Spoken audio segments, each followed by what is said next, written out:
The best drink dessert na pwede mong pagkakitaan, unahin sa pagluluto ng gulaman.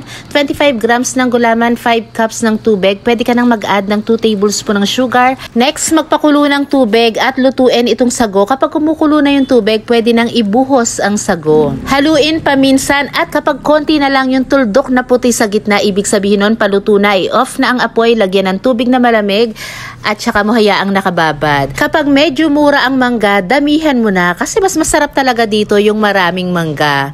Tapos ikat mo ng maliliit lang. Same din sa gulaman, kapag set na ito, hiwain mo ng maliliit. Mas maganda nga kung yung mag-fit sa straw. Lagay sa malaking bowl para magkasya lahat. Lagyan ng evaporated milk, condensed milk, creme densada. Ako naglalagay ng tubig, pero kung gusto mo ng purong gatas, nasa iyo yun. Basta wag mong kakalimutang mag-costing para alam mo kung magkano mo maibebenta. Importante ang costing, kaya lagi mong gagawin. At itong mga lagayan na to, available to sa TikTok basket ng Rock Foodie. Ito na rin yung presyo at list ng ingredients na ginamit ko.